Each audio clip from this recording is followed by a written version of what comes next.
Hello everyone. हमारा आज का टॉपिक है पैरेलल प्लेट कैपेसिटर्स।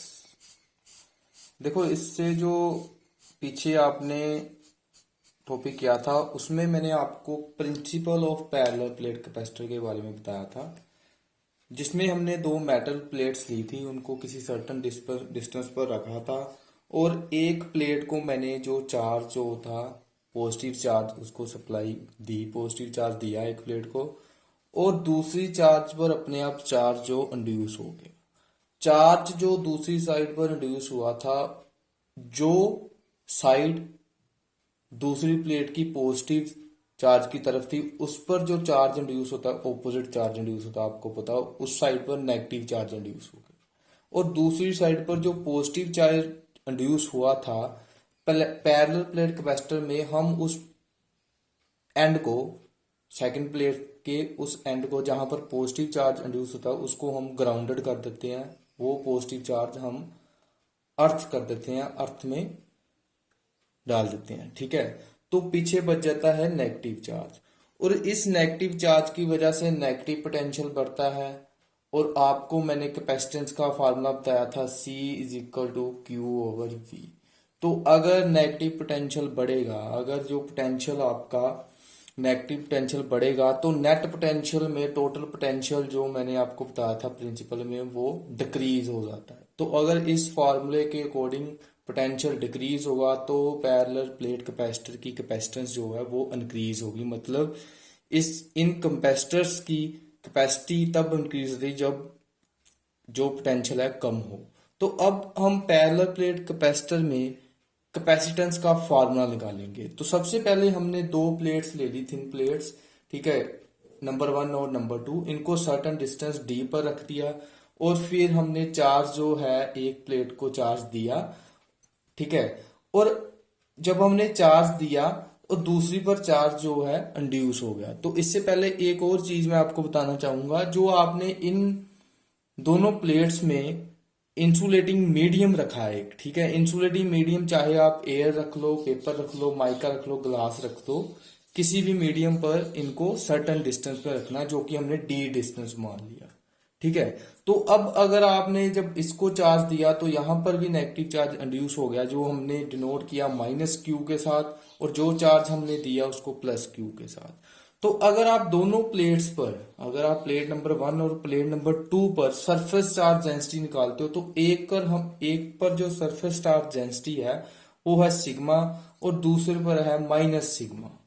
ठीक है, तो नेक्स्ट देखिए क्या है, in the region between the plate separated by air या वैक्यूम। कहते जो आपने इन प्लेट्स को सेपरेट किया, उसमें जो मीडियम या तो एयर है या वैक्यूम है, तो इलेक्ट्रिक फील्ड इंटेंसिटी का फार्मूला क्या निकलेगा यहां से। इलेक्ट्रिक फील्ड इंटेंसिटी का एक फार्मूला था आपके पास, surface charge density over permittivity in free space epsilon naught. Okay, तो यहां से ये फार्मूला आपके पास एक इलेक्ट्रिक फील्ड इंटेंसिटी का, capital E is equal to σ/E0। और यहां पर इन्होंने क्या किया, 1/ε0 को बाहर लिख लिया और सिग्मा की वैल्यू पुट कर दी। देखो, सिग्मा की वैल्यू क्यों पुट की है, capital Q/A, charge over area जो है आपके पास सरफेस चार्ज डेंसिटी का फार्मूला होता है। तो यही सिग्मा की वैल्यू इस फार्मूले जब पुट कर दी, तो आपके पास ये फार्मूला बन गया इलेक्ट्रिक फील्ड इंटेंसिटी का। ठीक है, तो एक तो आपके पास यहां से आपने कैपिटल E निकाल लिया, इलेक्ट्रिक फील्ड इंटेंसिटी। अब देखो नेक्स्ट क्या है, कहते हैं अगर मान लो ये इलेक्ट्रिक फील्ड इंटेंसिटी इन दोनों प्लेट्स में है, तो पोटेंशियल कितना होगा। ठीक है, मान लो अगर इलेक्ट्रिक फील्ड इंटेंसिटी का फार्मूला आपने ये निकाला और पोटेंशियल कितना होगा इन प्लेट्स में, तो वो देखते हैं पोटेंशियल डिफरेंस कितना होगा इन दोनों प्लेट्स में। तो आपने एक फार्मूला किया था, capital E is equal to -dV/dr, electric field intensity is equal to minus potential gradient. तो उसका मतलब था जैसे जैसे आप इलेक्ट्रिक फील्ड इंटेंसिटी की डायरेक्शन में जाते हो, तो पोटेंशियल जो है कम होता है। लेकिन यहां पर हमें जो है सिर्फ फार्मूला चाहिए, जैसे हमने फार्मूला नेगेटिव का हमने जरूरत नहीं है, तो हमने सीधा फार्मूला लिख लिया dr। अब देखो यहां पर जो आप स्मॉल पोटेंशियल स्मॉल डिस्टेंस की बात करिए, अगर मैं इसको कैपिटल में लिख दूं ऐसे V/R, तो ये लार्ज पोटेंशियल लार्ज डिस्टेंस आ जाएगा। अब देखो जो V है वो तो ठीक है, पोटेंशियल यहां पर भी हमने V माना है, लेकिन इन दोनों में डिस्टेंस कितना है? अब डिस्टेंस जो है हम D लेंगे। इस केस में R था, लेकिन हमारा इस केस में डिस्टेंस कितना है? V over D। तो यहां से अगर आप V का फार्मूला निकालें तो V का फार्मूला क्या आएगा? E इंटू डी, मत means electric field into distance between plates किसके इक्वल होगा?